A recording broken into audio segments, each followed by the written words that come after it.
Thank you so much, proving that I can read. Thank you for coming to my brief intervention on migrants and refugees. Are there any politicians in this room?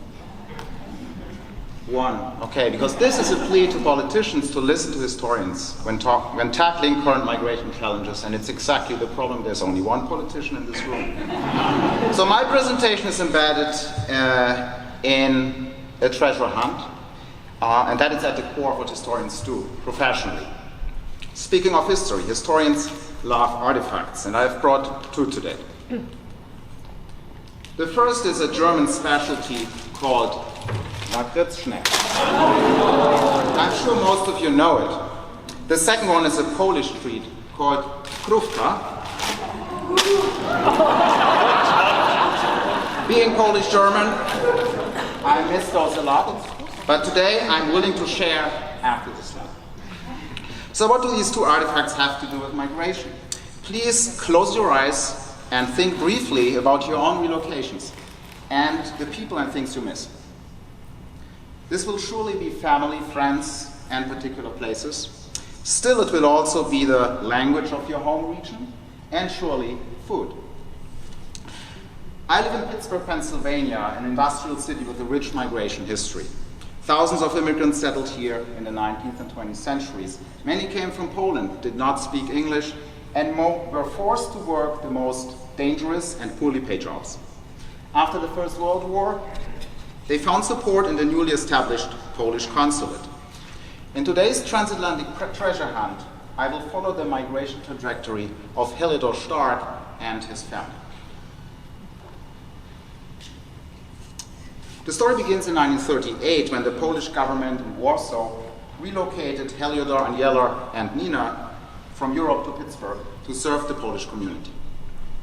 Later that year, the government sent a set of prestigious state awards to Pittsburgh, so-called Crosses of Merit. They wanted to award them to the Polish community, to the activists living in Pittsburgh. However, the Second World War halted the ceremony.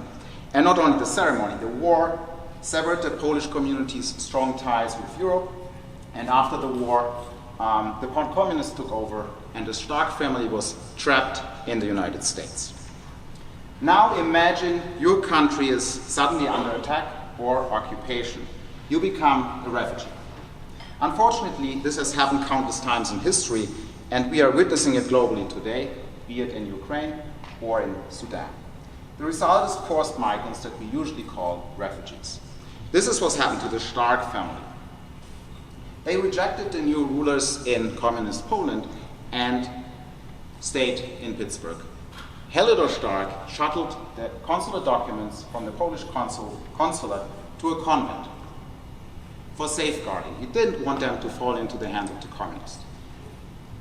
The awards re-emerged only 16 years later when the convent sisters contacted Heliodor, now residing in Texas. The sisters planned to destroy the boxes containing thousands of historical documents along with the Crosses of Merit, the state awards, because they needed the space. The historian's worst nightmare became true. The sisters burned most of the documents. They sent a reminder to the Starks, who were now residing in Texas. Did the precious awards survive the destruction?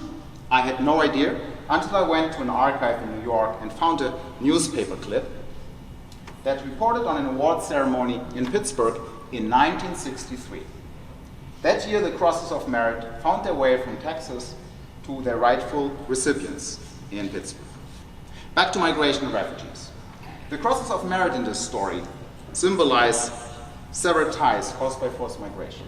Still, they also symbolize hope and resilience.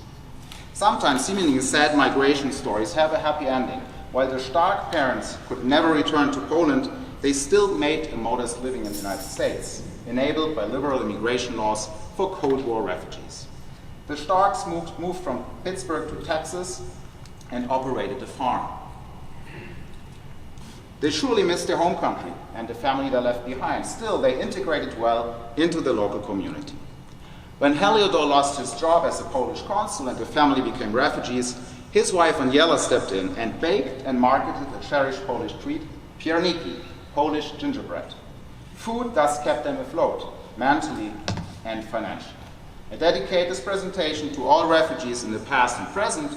Please do not lose hope. And politicians, please listen to us historians. Migration has always been around, and migrants and refugees face similar challenges throughout history.